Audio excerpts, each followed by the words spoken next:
Hi friends, Ayyanar துணை serial இனி வரப்போகிற எபிசோட்ஸ்க்கான ப்ரோமோ தான் இந்த வீடியோவில் பார்க்க போகிறோம். அங்கே ஃப்ரெண்ட்ஸ் பார்க்கலாம். ராகவ் வந்து ஆஃபீஸில் எல்லாரும் கிளம்பி போனதுக்கப்புறமா நிலாவையும் திவ்யாவையும் முக்கியமான விஷயம் பேசணும் அப்படின்னு சொல்லி வெயிட் பண்ண சொன்னாங்க. ஆனால் இதுக்கு மேலே லேட்டாக போனால் எனக்கு ஹாஸ்டலில் ப்ராப்ளம் ஆகிடும் அப்படின்னு திவ்யா வந்து சொன்னதுனால நிலா ராகவ் கிட்ட பர்மிஷன் கேட்டு அவங்க மட்டும் கிளம்பி போயிட்டாங்க. நிலா மட்டும் அங்கேயே வெயிட் பண்ணுறாங்க. கொஞ்ச நேரம் கழிச்சு ராகவ் வந்து வராரு நிலாவை பார்க்குறதுக்காக. எங்கள் நிலா என்ன ஏதோ ஒர்க் இருக்குன்னு சொல்லிட்டு ரொம்ப நேரமாக வெயிட் பண்ண வச்சுட்டாரு. எல்லாருமே கிளம்பி போயிட்டாங்க. இவ்வளோ லேட் ஆகுது, இதுக்கப்புறமும் நம்ம எவ்வளோ லேட்டாக வீட்டுக்கு போகிறது, பஸ் இருக்குமா அப்படின்லாம் வந்து யோசிக்கிறாங்க. அதுக்கப்புறம் ராகவ் வந்து நிலா அப்படின்னு சொல்லுவோம். சொல்லுங்கள் ராகவ், என்ன விஷயம்? ஏதாச்சும் ஆஃபீஸ் விஷயமா பேசணுமா? வெயிட் பண்ண சொன்னீங்க, என்ன ஒர்க் இருக்குது சொல்லுங்கள் அப்படின்னு கேட்ட உடனே, இல்லை நிலா அதெல்லாம் இன்னும் இல்லை, உங்ககிட்ட எனக்கு கொஞ்சம் பர்சனலாக தனியாக பேசணும், அதுக்கு தான் நான் உங்களை வெயிட் பண்ண சொன்னேன் அப்படின்னு சொல்லவும், சரி சொல்லுங்கள் ராகவ் என்ன விஷயம் அப்படின்னு சொல்லவும், நிலாவுக்கு ஒரு மாதிரி படபடப்பாக இருக்குது. இவர் என்ன பேச போகிறாரு, யாருமே வேற இல்லை, நம்மளை தனியாக இங்கே இருக்க வச்சிருக்காரு. காலையில் நம்ம பேசினதை ஏதாச்சும் மனசில் வச்சுக்கிட்டு நம்மக்கிட்ட ஏதாச்சும் கோவப்பட்டு பேசுவாரா அப்படின்னு நிலா பயந்துட்டு இருக்கும்போது தான் ராகவ் சொல்கிறாரு, நிலா என்னை உங்களுக்கு பிடிக்குமா பிடிக்காதா சொல்லுங்கள், ஆனால் உங்களை எனக்கு ரொம்ப ரொம்ப பிடிச்சிருக்கு நிலா, நான் உங்களை கல்யாணம் பண்ணிக்கணும்னு ஆசைப்படுறேன் அப்படின்னு சொல்லவும் நிலாவுக்கு ஷாக்காகி எந்திரிச்சு நிற்கிறாங்க. ராகவ் நீங்கள் என்ன நினச்சிட்ருக்கீங்க உங்கள் மனசில் அப்படின்னு சொல்லிட்டு நிலா கேட்கவும், உங்களை தான் நிலா அப்படின்னவும், இந்த மாதிரி எல்லாம் டூ மச்சாக பேசாதீங்க ராகவ், எனக்கு கல்யாணம் ஆகிடுச்சு, சோழன் தான் என்னோடய ஹஸ்பண்ட் அப்படின்னு நான் சொன்னதுக்கப்புறமும் நீங்கள் என்னை விரும்புகிறேன், என்னை கல்யாணம் பண்ணிக்கணும்னு ஆசைப்படுறது சொல்கிறதெல்லாம் உங்களுக்கு தப்பாக தெரியலையா? சே, நான் கூட உங்களை நல்லவருன்னு நினச்சேன், ஆனால் இவ்வளோ சீப்பாக பிஹேவ் பண்ணுவீங்கன்னு நான் கொஞ்சம் கூட எதிர்பார்க்கல ராகவ் அப்படின்னு சொல்லவும், அப்போ தான் ராகவ் வந்துக்கிட்டு, ப்ளீஸ் நிலா போதும் நிறுத்துறீங்களா, உங்களுக்கு நடந்த கல்யாணத்தை பற்றி எங்களுக்கு நல்லாவே தெரியும், அதுவும் எனக்கு நல்லாவே தெரியும், முழுசாக தெரியும் அப்படின்னு சொல்லவும், என் கல்யாணத்தை பற்றி உங்களுக்கு என்ன தெரியும் ராகவ், ப்ளீஸ் எனக்கும் சோழனுக்கு கல்யாணம் ஆகிடுச்சு, இனி இந்த மாதிரி என்னை டிஸ்டர்ப் பண்ணாதீங்க அப்படின்னு நிலா சொல்லும்போது ராகவ் சொல்கிறாரு, போதும் நிலா உங்கள் கல்யாணத்தை பற்றி எனக்கு எல்லாமே தெரியும், அது ஒரு ட்ராமா கல்யாணம் அப்படின்னு சேரன் எல்லா விஷயத்தையும் என்கிட்ட சொல்லிட்டாரு, ஆஃபீஸ் விஷயமா நான் அவரை பார்த்து பேச வேண்டியது இருந்துச்சு, ஆனால் அவர் தான் வருவாருன்னு எனக்கு தெரியல, அவர் வந்ததுக்கப்புறம் தான் தெரிஞ்சிச்சு உங்கள் வீட்டில் இருக்கிறாங்கள உங்களோட ரிலேட்டிவ் அப்படின்னு, அப்புறம் தான் அவர் மூலிமா நான் எல்லாத்தையுமே தெரிஞ்சுக்கிட்டேன், அவர் எல்லாத்தையும் ஒன்று விடாமல் சொல்லிட்டாரு, நீயும் அந்த சோழனும் இப்போ டிவோர்ஸ் வாங்க போகிறீங்களாமே, அவ்வளோதானே, இதுக்கப்புறம் என்ன இருக்கு நிலா, நீ அவனை டிவோர்ஸ் பண்ணிட்டா அதுக்கப்புறம் யாரையாச்சும் ஒருத்தரை மேரேஜ் பண்ணிக்க தானே போகிற, எனக்கு உன்னை பிடிச்சிருக்கு, நான் உன்னை விரும்புகிறேன், நீ என்ன கல்யாணம் பண்ணிக்கலாம்ல,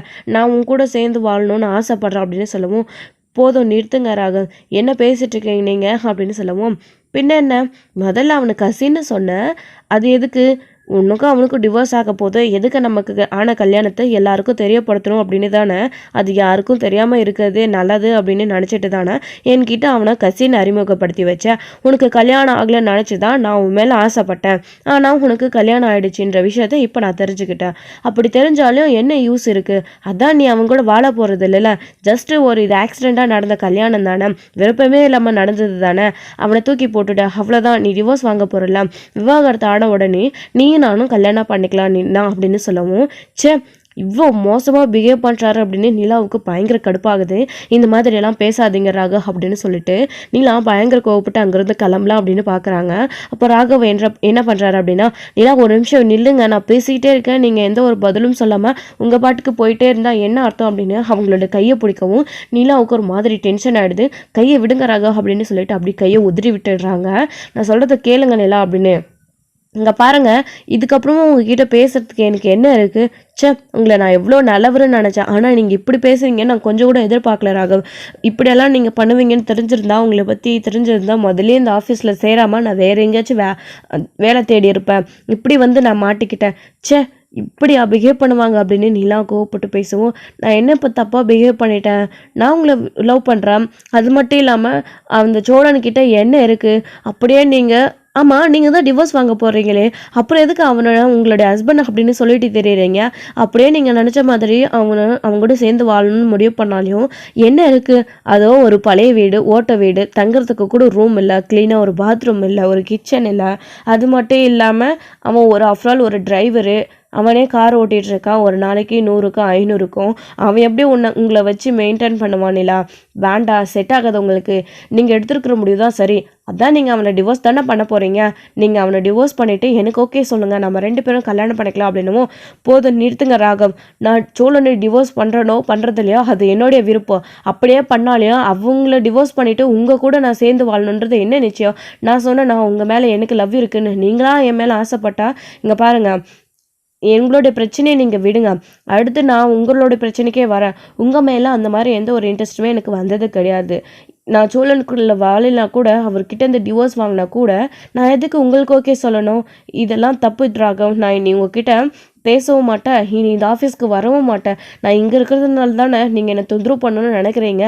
அப்படிப்பட்ட இந்த வேலையே எனக்கு வேண்டாம். எதுக்கு எனக்கு இந்த வேலை? நான் இது இல்லைன்னா வேறு கம்பெனி எங்கே வேணாலும் நான் வேலை தேடிக்கிறேன்.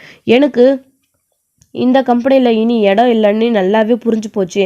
நான் இன்னைக்கு கிளம்பி போயிட்டே இருக்கேன் அப்படின்னு என்ன சொல்லவும், ராகவ் வந்துட்டு சொல்கிறாரு, நிலா நடந்த பிரச்சனையில் எதுக்கு இப்போ கம்பெனியை விட்டு போகணும்னு நினைக்கிறீங்க அப்படின்னு.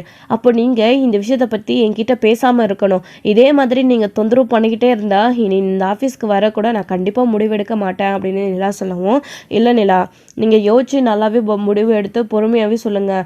ஆனால் ஆஃபீஸ்க்கு எல்லாம் வராமல் நிற்காதீங்க அப்படின்னு சொல்லிட்டு ராகவ் சொன்னதும் நிலா கோவப்பட்டுட்டு அங்கேருந்து பேக் எடுத்துகிட்டு கிளம்பி போயிடுறாங்க. பேக்கில் எடுத்துகிட்டு போயிட்டு இருக்கும்போது அப்படியே ஒரே டென்ஷனாக போகிறாங்க. இவர் எதுக்கு நடந்த விஷயத்த எல்லாத்தையும் சொல்லியிருக்கணும். நாமளே ஆஃபீஸில் யார்கிட்டையும் சொல்லாமல் மறைச்சி வச்சுருக்கோம். அது மட்டும் இல்லாமல் இப்போது இவன் வேற இப்படி சீப்பாக பிஹேவ் பண்ணுறான். இவங்கிட்டேருந்து தப்பிக்கணுறதுக்காக நம்ம அப்படியே ஒரு பொய்யே சொன்னேன். ஆனால் இப்படி ஆயிடுச்சு அப்படின்னு நிலா கோவத்தோட வீட்டுக்கு போகவும், இன்னொரு பக்கம் இங்கே வானதியும் பாண்டியனும் கடையில் பேசி முடிச்சுட்டு வீட்டுக்கு கிளம்புறாங்க. வானதியும் நானும் கூட வரேன்னு பிடிவாதமாக வராங்க. இல்லை வேண்டாம், நீ எதுக்கு டைம் ஆகிடுச்சு வீட்டுக்கு போ அப்படின்னு சொல்கிறாரு பாண்டி. இல்லை நானும் வரவன் கூட அப்படின்னு சொல்லிட்டு வராங்க. என் அப்பா அம்மா உன்னை பற்றி எவ்வளோ பெருமையாக பேசினாங்க, அது எல்லாத்தையும் உங்கள் வீட்டில் இருக்கிற ஆளுங்கிட்ட உன் அண்ணங்கிட்டலாம் சொல்லணும்ல அப்படின்னு சொல்லவும், இல்லை வேண்டா போ, அதுக்கு என்ன பரவாயில்ல அப்படின்னு சொல்லவும், இல்லை பாண்டி நான் கண்டிப்பாக வருவேன் அப்படின்னு வானதி கூடவே வராங்க. இவங்க 2 பேரும் பைக்கில் வீட்டுக்கு வந்து இறங்குனதும் சோழனும் பாண்டியனும் பார்த்துட்டு, பாருண்ணே இந்த நேரத்தில் வீட்டுக்கு கூட்டிகிட்டு வந்திருக்காரு அண்ணன் அப்படின்னு சொல்லிட்டு பேசிகிட்டு இருக்காங்க. வாடா பாண்டி, என்ன நைட் நேரத்தில் ஊர் சுற்றிட்டு தெரியுறீங்க? கொஞ்சம் கூட உன் வீட்டில் உனக்கு பயமே இல்லையா? எந்த நேரம் பாண்டி பின்னாடியே சுற்றிட்டு இருக்க அப்படின்னும், ஏன் ஆள் பின்னாடி நான் சுற்றிட்டு இருக்கேன், உங்களுக்கு என்ன போகாமல் நீங்கள் உங்கள் ஒய்ஃப் கூட எங்கே வேணாலும் போக வேண்டியது தானே அப்படின்னு இங்கே வானதி வந்த உடனே கேட்கவும், அப்போ சோழன் சொல்கிறாரு, அதுக்கு எங்கே நமக்கு குடுப்பின இருக்குது அப்படின்னு மனசுகளை நினச்சிக்கிட்டு அப்புறம் தான் சேரன் வர்றாரு. வாப்பா வானதி அப்படின்னும், என்னப்பா திடீர்னு வந்திருக்கு அப்படின்னு. ஒன்றும் இல்லை, பாண்டியை பார்க்க கடைக்கு வந்திருந்தேன், அதான் அப்படியே உங்களையும் பார்த்துட்டு போகலான்னு வந்தேன் அப்படின்னு சொல்லவும், என்னப்பா இன்றைக்கி ஒரே சந்தோஷமாக இருக்குது அப்படின்னும், ஆமாம் இருக்காதா பின்ன, என் வீட்டில் இன்றைக்கி பாண்டியை பற்றி எவ்வளோ பெருமையாக பேசினாங்க தெரியுமா, அது எல்லாத்தையும் உங்ககிட்ட சொல்லி நானும் உங்ககிட்ட இதை ஷேர் பண்ணிக்கிட்டு சந்தோஷமாக இருக்க தான் வந்தேன் அப்படின்னு சொல்லவும், என்னப்பா சொல்கிறேன், என்னது உன் அப்பா அம்மாவா பாண்டியை பற்றி நல்ல விதமாக பேசினாங்களா, ஆச்சரியமாக இருக்கே அப்படின்னு தான் சோழன் வந்து கேட்குறாரு. டேய் வானதி சொல்ல வருது, முதல்ல அதை சொல்ல விடுடா சோழா அப்படின்னு சேரன் சொல்கிறாரு. அப்போ தான் வந்து வானதியே சொல்கிறாங்க, பெங்களூருக்கு கூட்டிகிட்டு போய் பாண்டியனை பொறுப்பாக பத்திரமா என் வீட்டில் விட்டுட்டு வந்ததுனால பாண்டி மேலே என் அப்பா அம்மாவுக்கு ஒரு நல்ல அபிப்பிராயம் வந்திருக்கு. நாம் பெத்த பொண்ணே நம்மளை மதிக்க மாட்டேங்குது, கண்டுக்க மாட்டேங்குது, நம்ம சொல்கிற பேச்சே கேட்க மாட்டேங்குது. ஆனால் அந்த பாண்டி நல்லவனாக இருக்கானே, கூட்டிகிட்டு வந்து நம்ம பொண்ணை பத்திரமா ஒப்படைச்சிட்டு போகிறான், அவனுக்கு இருக்கிற அக்கறை கூட இவளுக்கு இல்லையா அப்படின்னு இன்னைக்கு பாண்டியை பற்றி எவ்வளோ பெருமையாக பேசினாங்க தெரியுமா என் அப்பா அம்மா.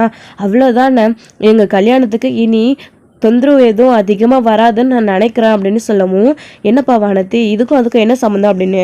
ஆனால் இன்னும் உங்களுக்கு புரியலையா, பாண்டி மேலே ஒரு நல்ல அபிப்பிராயம் என் அப்பா அம்மாவுக்கு வந்திருக்கு. அதனால் நான் பாண்டி தான் வேணும்னு பிடிவாதமாக இருக்கிறதுனால அவங்க எல்லாரும் என்ன முடிவெடுப்பாங்க, பாண்டி நல்ல பையனாக இருக்கான், வானத்தையும் லவ் பண்ணுறான், இவளும் அவனை தான் கட்டிப்பேன் பிடிவாதமாக இருக்கா, வேறு வழியே இல்லை, அவனும் நல்ல பையன்தான், அவனை விட நம்ம பொண்ணுக்கு வேறு நல்ல மாப்பிள்ளை எங்கேயும் கிடைக்க மாட்டான் அப்படின்னு என் அம்மா அப்பாவே பாண்டியை எனக்கு கல்யாணம் பண்ணி வைக்க கண்டிப்பாக அவங்க சம்மதிப்பாங்க பாருங்க அப்படின்னு சொல்லவும், இதை கேட்டு இவங்க எல்லாருமே ரொம்ப சந்தோஷப்படுறாங்க. பரவாயில்லையே பாண்டி, எப்படியோ மாமனார் மாமியார் மனசுக்குள்ள இடம் பிடிச்சிட்ட அப்படின்னு சொல்லிட்டு கிண்டல் பண்ணிட்டு இருக்காரு சோழன் கூட. அவரை ஓட்டாதீங்க, நான் சொன்ன உடனே அவனுக்குமே எவ்வளோ சந்தோஷம் தெரியுமா? எங்களுடைய கல்யாணத்துக்கு இதுக்கப்புறம் அதிகபட்ச பிரச்சனை இல்லைன்ன உடனே எங்களுக்கு எவ்வளோ சந்தோஷமாக இருக்குது தெரியுமா? கண்டிப்பாக என் அப்பா அம்மா இதுக்கு ஒத்துப்பாங்க அப்படின்னு சொல்லிட்டு இருக்கவும், அண்ணா நீங்கள் சொல்கிறேன்னு தப்பாக நினச்சிக்காதீங்க. சீக்கிரமாக நீங்கள் ஒரு கல்யாணத்தை பண்ணிக்கோங்க. அதுக்கப்புறமா நானும் பாண்டியை கல்யாணம் பண்ணிப்பேன். பாண்டியும் நானும் சேர்ந்து சந்தோஷமாக இந்த வீட்டில் எல்லாரும் ஒன்றா இருக்கலாம் அப்படின்னு சொல்லவும், இங்கே சேரன் இருந்துக்கிட்டு எதுவும் பேசாமல் அமைதியாயிடுறாரு. பாண்டி வந்து கேட்குறாரு, ஏய் என்ன பேசிகிட்டு இருக்க நீ அண்ணங்கிட்ட அப்படின்னவும், நான் எல்லாரும் முன்னாடியும் தானே அவங்கள ஒரு கல்யாணம் தானே பண்ணிக்க சொல்கிறேன் அப்படின்னு. அண்ணன் என்ன வேணாம் நான் சொல்லிட்டு இருக்கு, அதெல்லாம் ஆல்ரெடி அண்ணனுக்கு பொண்ணு ரெடியாக இருக்குது, ஓகேன்னு சொன்னால் நாளைக்கே கூட கல்யாணத்தை வச்சுக்கலாம். ஆனால் அவங்களும் உங்களை மாதிரி லவ் பண்ணிட்டு தான் இருக்காங்க அப்படின்னு சோழன் சொல்கிறாரு. எப்படியோ ஒன்று, நீங்களும் லவ் பண்ணுறீங்க, உங்களுக்கும் அந்த பொண்ணோட கல்யாணம் ஆனதுக்கப்புறமா நானும் பாண்டியும் கல்யாணம் பண்ணிட்டு இந்த வீட்டுக்கு வரப்போகிறோம். அந்த நாள் எப்போ வரும்னு நான் வெயிட் பண்ணிகிட்டு இருக்கேன் அப்படின்னு சொல்லிட்டு வானதி இவங்க கிட்ட சந்தோஷமாக இந்த விஷயத்தை பற்றி பேசிகிட்டு இருக்காங்க. அப்போ தான் நிலா கோவத்தோட வீட்டுக்கு வராங்க.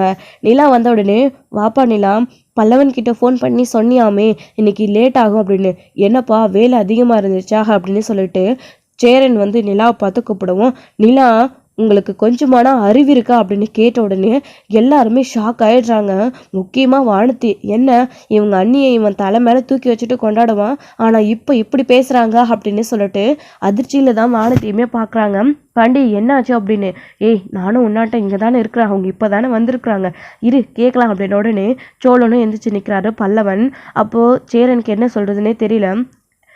உங்களை தான் கேட்குறேன், உங்களுக்கு கொஞ்சமாச்சும் அறிவு இருக்கா இல்லையா அப்படின்னு சொல்லவும், என்ன பண்ணிலா, நான் என்னப்பா தப்பு பண்ணேன், என் மேலே ஏன்ப்பா கோவமாக இருக்கு அப்படின்னும், நீங்கள் என்னென்ன பண்ணலை, போன வேலையை மட்டும் பார்த்துட்டு வீட்டுக்கு வராமல் எதுக்கு தேவையில்லாமல் எல்லா விஷயத்தையும் எனக்கும் சோழனுக்கும் நடந்த கல்யாண விஷயம் எல்லாத்தையும் நீங்கள் ராகவ் கிட்ட சொல்லியிருக்கீங்க அப்படின்னு சொல்லிட்டு கேட்கவும், இந்த விஷயத்த கேட்ட உடனே சேரனுக்கு என்ன சொல்கிறதுனே தெரியல.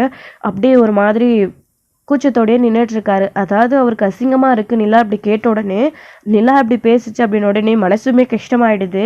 அப்போ தான் சோழனுக்கிட்டே, ஏங்க என்னாச்சுங்க, எதுக்குங்க அண்ணங்கிட்ட இப்போ கோவப்பட்டு பேசிகிட்டு இருக்கீங்க அப்படின்னு சொல்லிட்டு இங்கே சோழன் கேட்கவும், நீங்கள் பேசாமல் அமைதியாக இருக்கிறீங்களா, நான் உங்ககிட்ட பேசலைல்ல அவர்கிட்ட தானே பேசிகிட்டு இருக்கேன் அப்படின்னு உடனே, ஏங்க அண்ணன்னு பாசமாக பேசுவீங்க, இப்போ கொஞ்சம் கூட மரியாதையே இல்லாமல் பேசிகிட்டு இருக்கீங்க அப்படின்னு.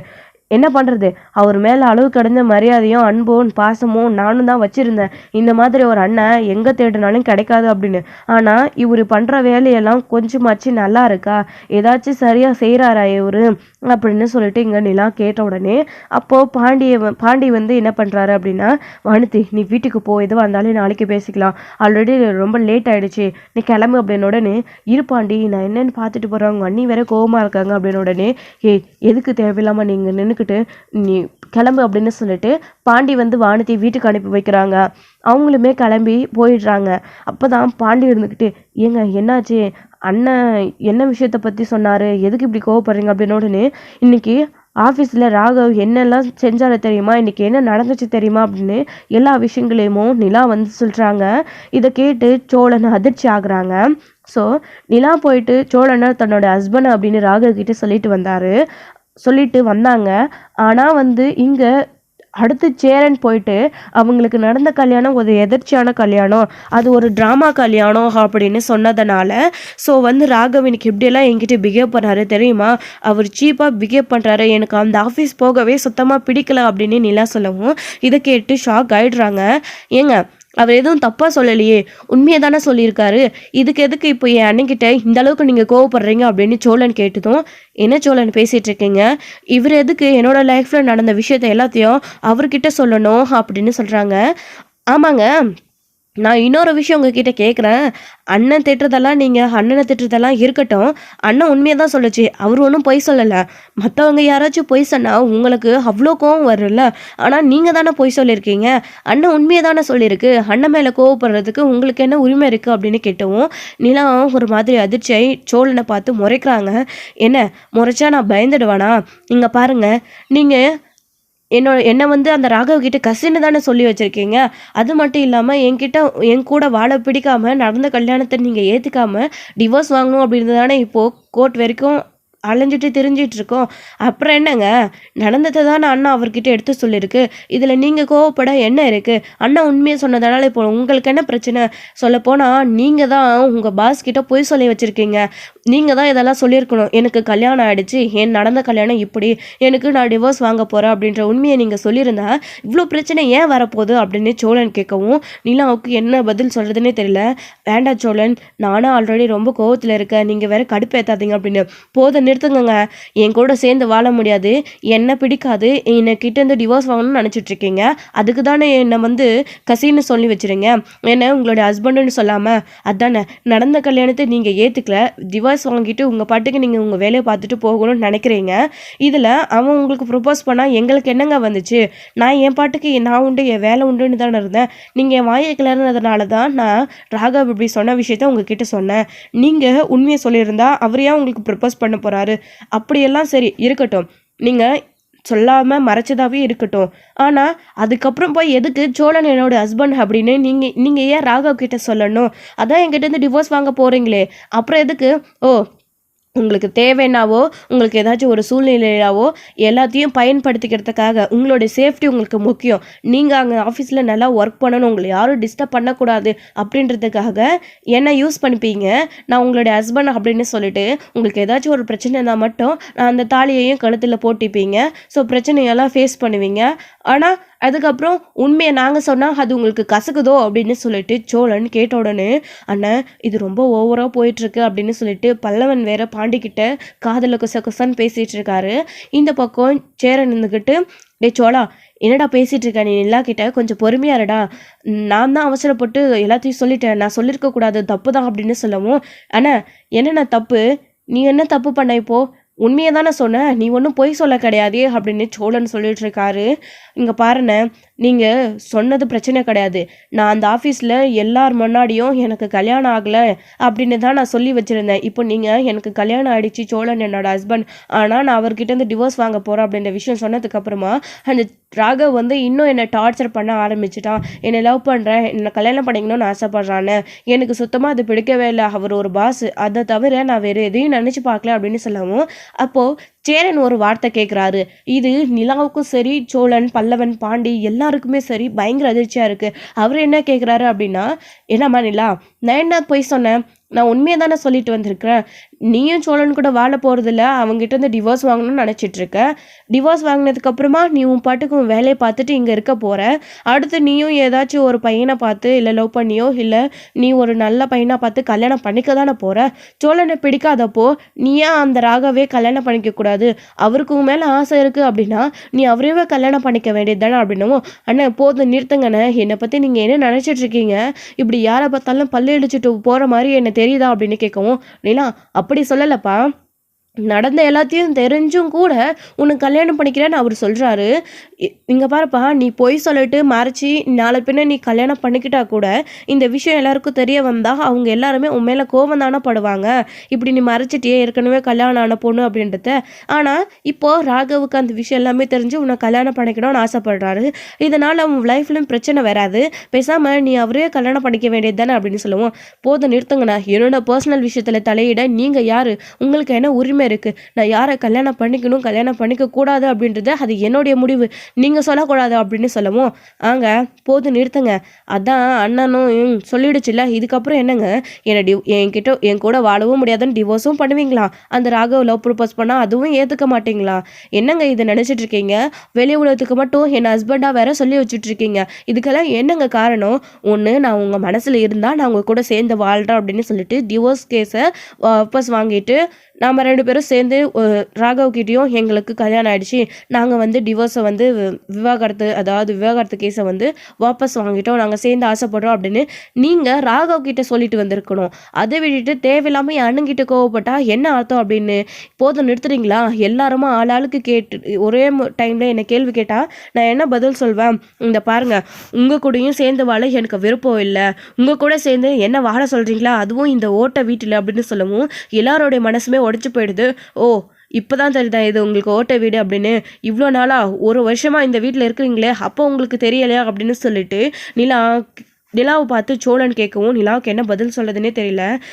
அதானே சோழன் கரெக்டாக தானே கேட்குறான். சோழன் கூட உனக்கு வாழ விருப்பம் இல்லை, 2 பேரும் டிவோர்ஸ் வாங்க போகிறீங்க அப்படின்னு சொல்கிறாங்க. சோழனும் கூட சேர்ந்து வாழ ஆசைப்படுறான் அப்படின்னு தெரிஞ்சதுக்கப்புறமும் இல்லை இது சரிப்பட்டு வராது, டிவோர்ஸ் தான் முடிவு அப்படின்னு நீ முடிவு எடுத்துட்ட.